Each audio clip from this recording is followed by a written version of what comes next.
Oh my God, that trailer is so good. Just like puts you in a place, right? Wow. I cannot compete with that. Everything you see now is going to be very different. Hello, how you doing? So my name is Farzin Lotfi-Jam, and I'm director of interdisciplinary design studio at Farzin. And I'm also an assistant professor in the architecture department of Cornell University, where I direct the Realtime Urbanism Lab. So today I'm going to give you a talk called Scales of Realtime.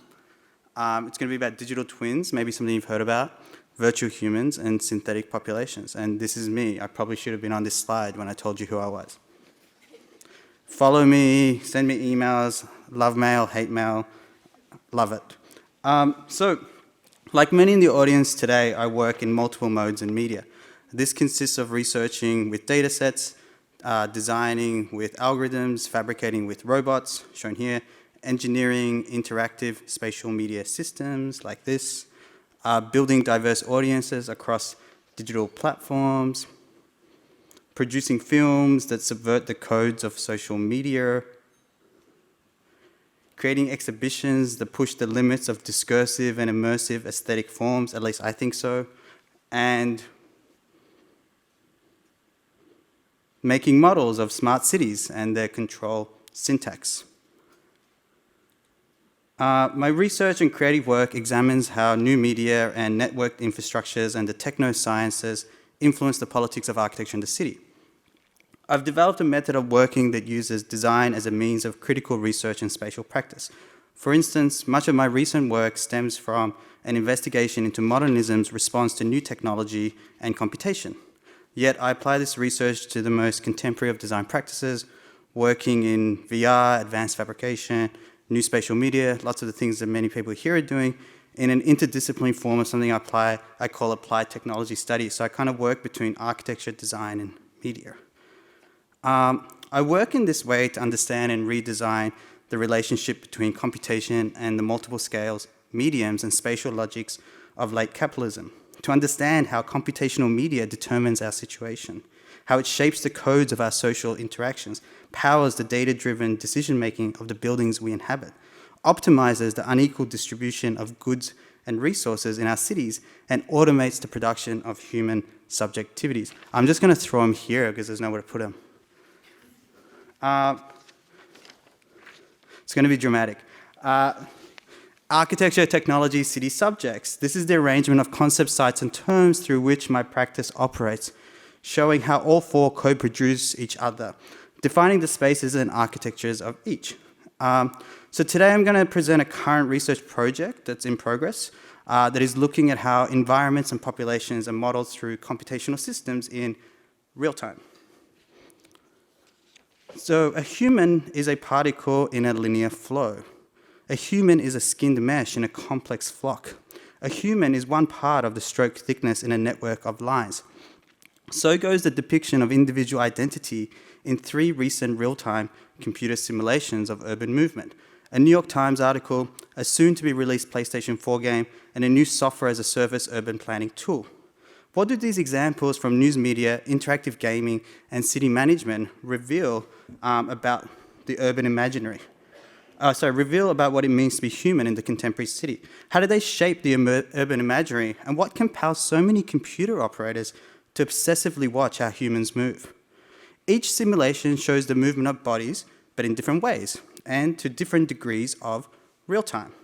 I am interested in understanding how this urge to track, visualize, and anticipate the movement of urban populations in real time is deployed as a technique by different actors to shape subjects and territories. The first, a data-driven news article published on the New York Times website titled "How the Virus Got Out," chronicles the spread of the coronavirus from the Wuhan region of China to the far reaches of the planet. The webpage consists of live computer simulations of hundreds of millions of people's movements, visualized as smooth flows of dot-swatch.png particles gleaned from multiple cell phone data sources.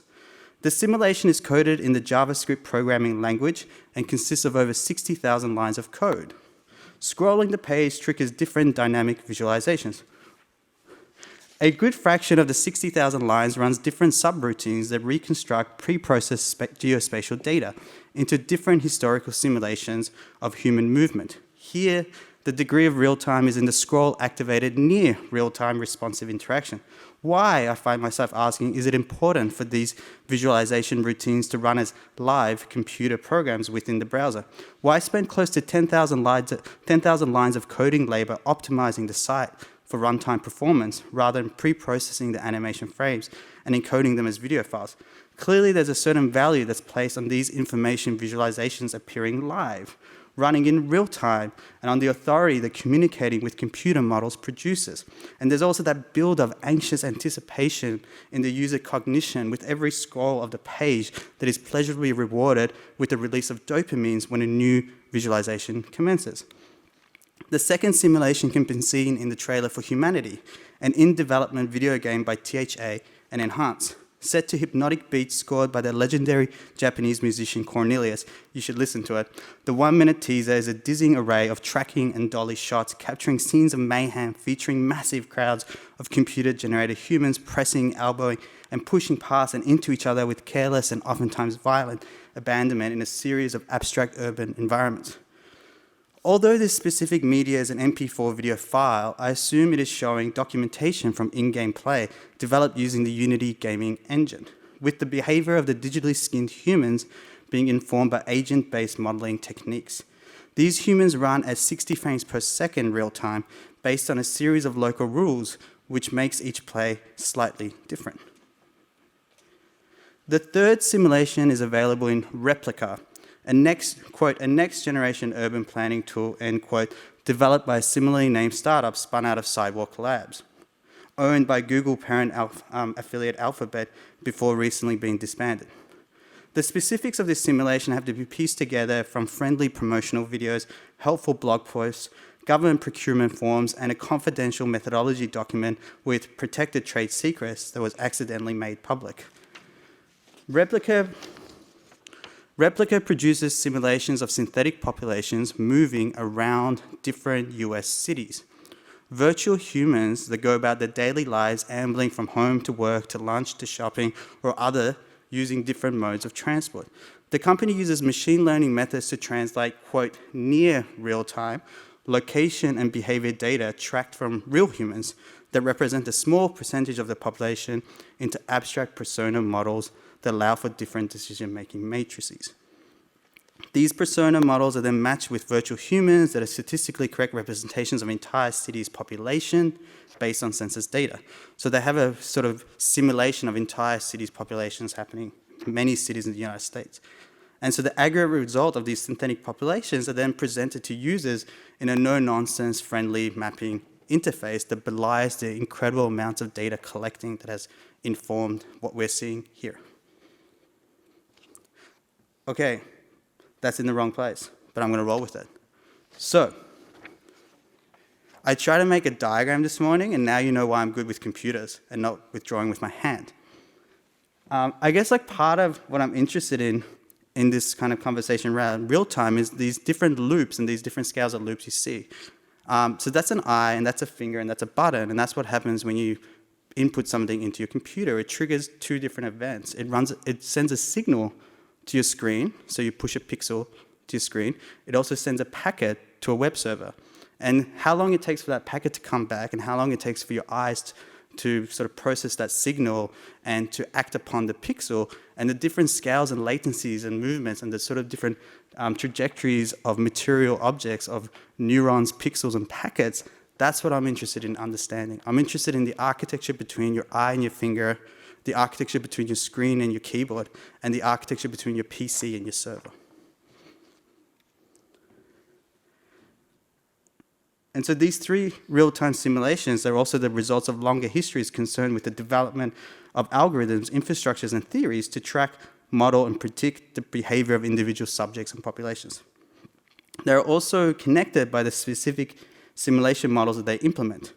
The first, the New York Times article, translates statistical representations of human behavior from recorded events, cell phone data, into a computer reenactment.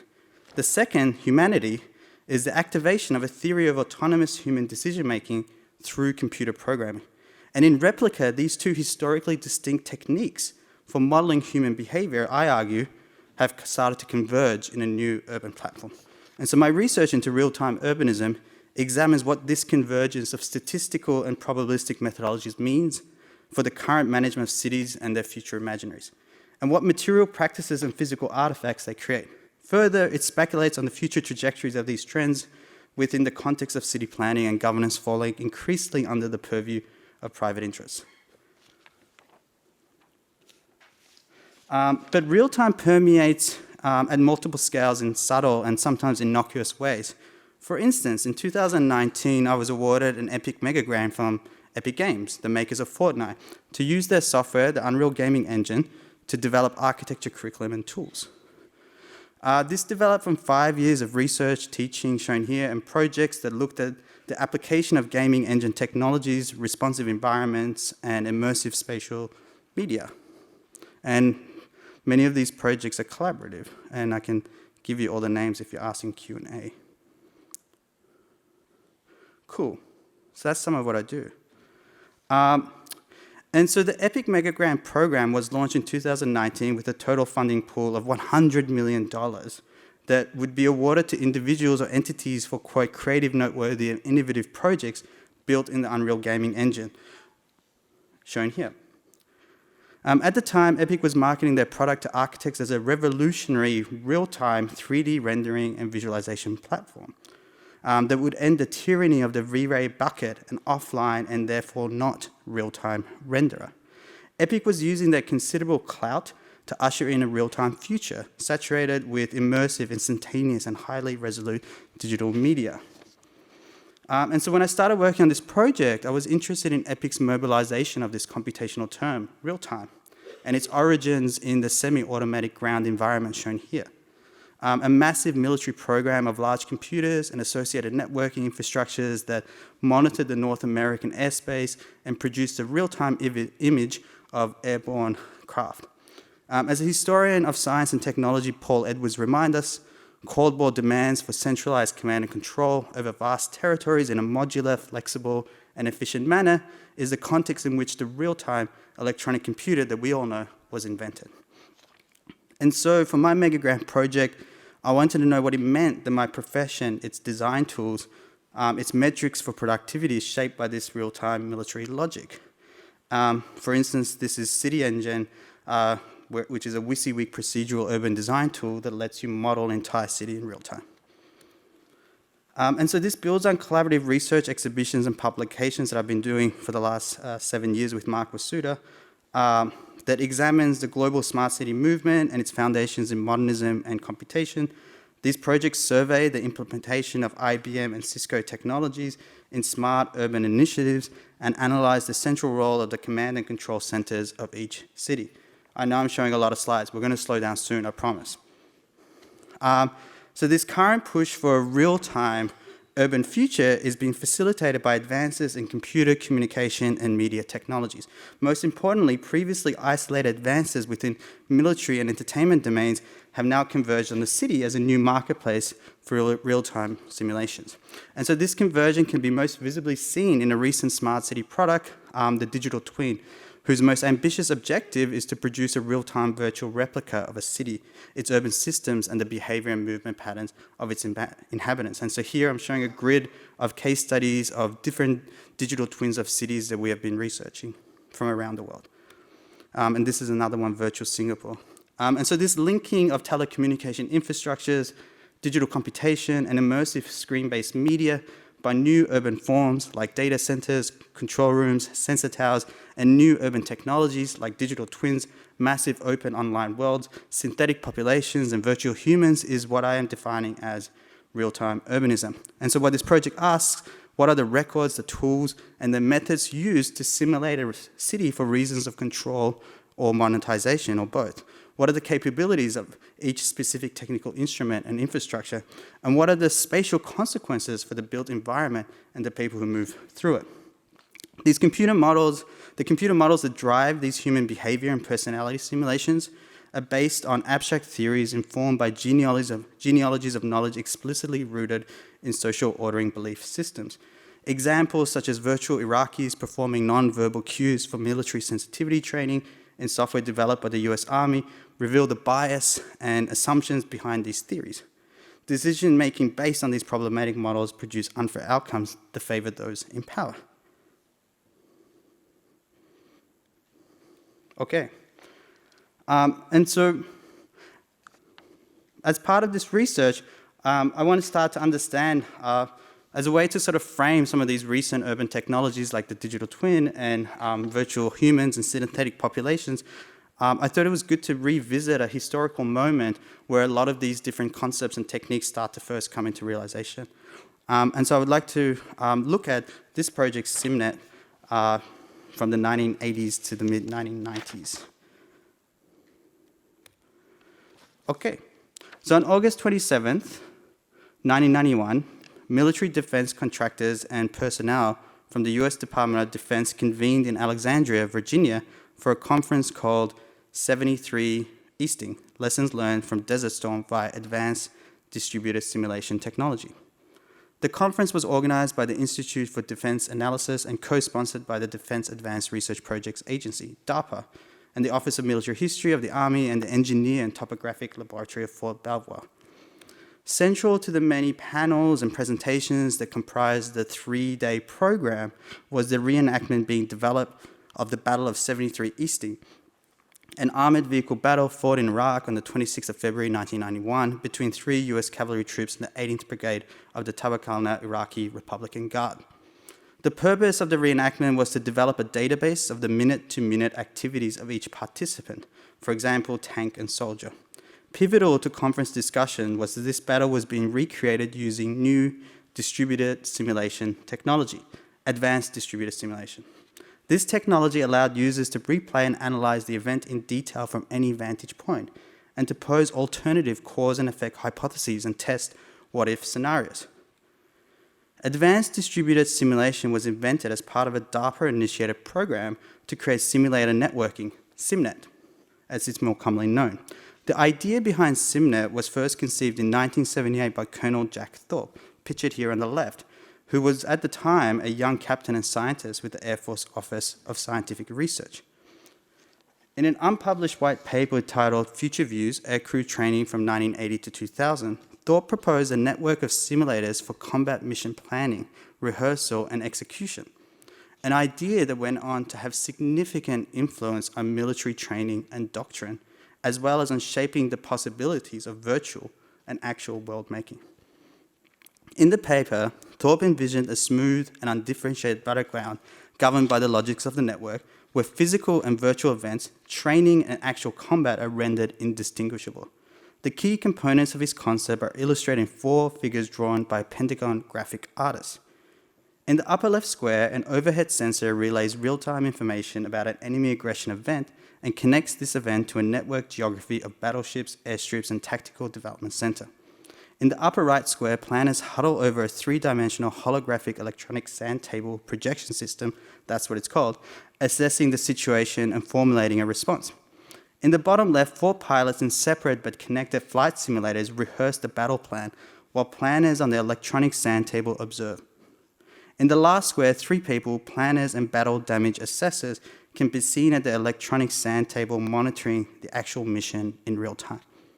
The ideas in Thorpe's white paper were built on a genealogy of military concepts and techniques for dominating space through superior vision. Thorpe sought the unattainable goal of total omniscience through technological means, a network of observation and transmission instruments tuned to the physical battle space, and a network of thinking machines producing infinite images of possible battle space events. Paul Virilio has termed these techniques the logistics of military perception, where a supply of images, in this instance 15 frames per second, became the equivalent of ammunition supply. SimNet works under the presumption that all facets about an event are known.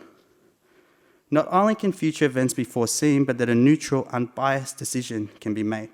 But as we will soon shortly see, SimNet merely repeated the biases of its creators, who believed that winning battles was an integral part to winning wars.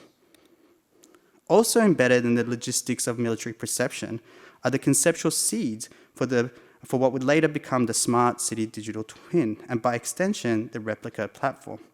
Software like these rely on real and near real-time visual information to attempt a condition of total predictability. As tools, they're impacting how buildings are seen and how space is controlled, or rather, how people think space can be controlled.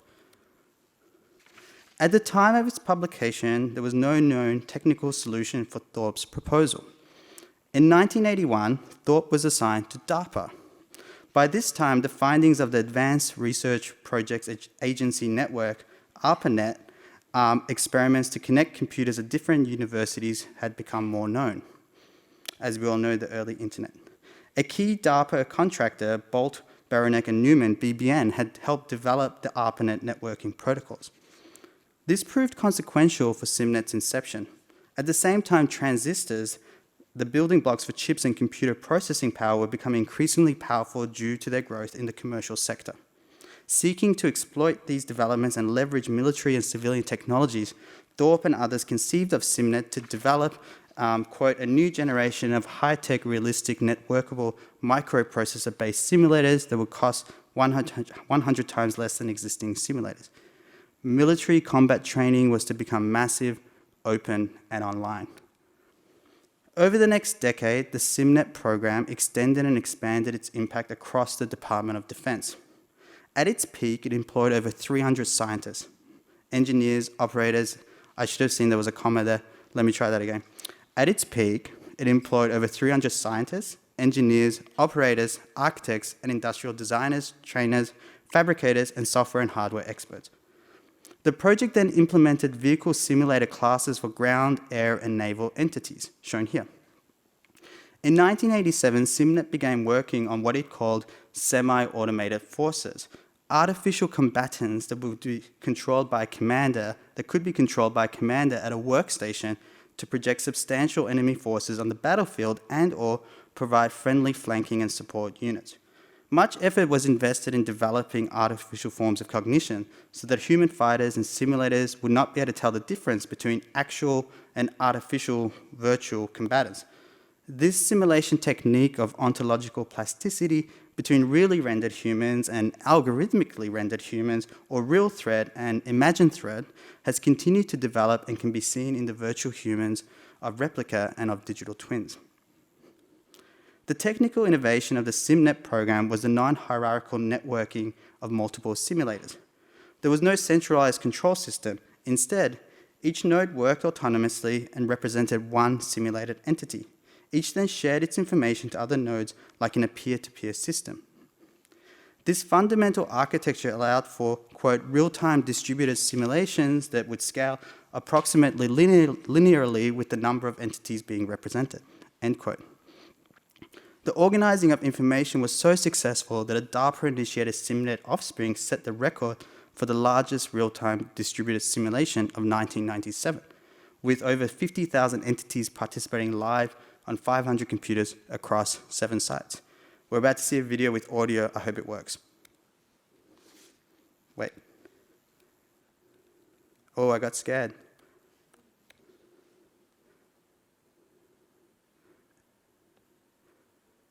Okay, it doesn't work. That's okay.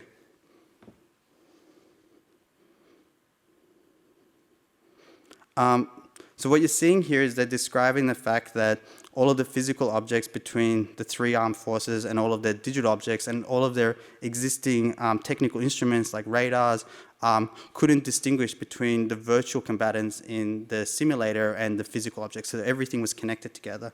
And so in terms of how the world was rendered through different instruments of vision and different simulation networks, they were all converging into one. Very similar to many of the ideas we have now around the Internet of Things and the metaverse. But beyond its role in furthering the military's use of cybernetics and establishing industry standards and norms, SIMNet's most impactful legacy is arguably the image it lodged in the collective consciousness of a world controlled by the infinite rehearsals, loops, and permutations of real-time computer simulation. Thorpe and his colleagues strove for a system where everything could be digitized and connected. The legacy of SIMNet, then, is the domination of the global consciousness by an insatiable desire to network all entities into the infrastructures of infinite war. Traditional limits to communication, such as physical space, were now rendered less important with advances in speed and connectivity. In his analysis of industrialized warfare, Virilio argued that war was increasingly being waged remotely as a result of developments in military communication infrastructures. In a sense, the spaces between battlefields have shrunk, as information from a battlefield can be transmitted to remote command and control centers and response coordinated using remote warfare weapons like ballistic systems. With SimNet and simulation modeling, the inverse is true. The battlefield has extended to all spaces, including the spaces of the possible future. Embedded in the engineering of SimNet's fundamental system architecture is an expansionist political logic that has no recourse other than the colonization of space and time beyond the battlefield. SimNet had been designed as an open topology, able to theoretically incorporate an infinite array of physical objects into virtual worlds with no stated cost to performance.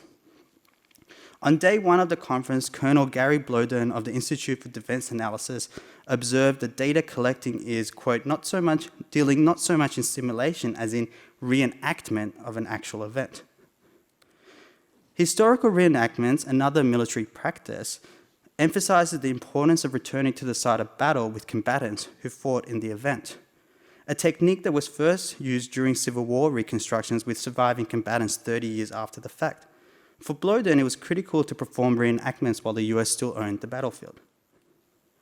His team sat down with each unit commander in the desert and drew maps of the battle on the side of a tent, illuminated by jeep lights, so goes their mythologizing retelling. This provided them with their first unverified picture of the event. In addition to recording witness testimony from key combatants, they also toured the battlefield, recorded forensic evidence, obtained GPS activity records, collected Army engineers' databases on each destroyed enemy vehicle, location and orientation, and likely means of destruction, and obtained audio tape recordings of command instructions. The broad range of information collected fostered the illusion of an all-seeing divinity with no blind spots in the simulation. Major James McDonough and his team at Perceptronics then aggregated and represented the data through two forms of media: maps with overlays for each vehicle's path on the left, and timelines of events. These instructed SimNet's semi-automated forces, the SAF I spoke about earlier, a suite of algorithms controlling the movement and behaviors of the simulated vehicles to recreate the battles. So between the battle-ravaged fields of Iraq and the technical labs of Cambridge, where BBM was based, measurements were being used to make computational simulations, an amorphous new media category and a new type of technical image. SimNet was instrumental in the production of a new form of networked technical image reading that undergirded the quantifiable digital future. SimNet's SAFs were designed to receive command instructions from a human operator and respond in an automated and plausible human way. They were able to pass a basic Turing test where observers could not tell which simulated vehicles were being controlled by humans and which not. Their underlying algorithms had also been given sophisticated small unit tactical concepts, and they respected military hierarchies and chains of command. And so SAF was an early instance of the translation of historical data into an immersive digital form. As seen in the previous slide, a computer model of artificial intelligence produced for a specific problem and data source, originally friendly and enemy combatants, is adapted and reused for another problem and data set, recreating a historical set of enemies and friendly combatants based on historic records.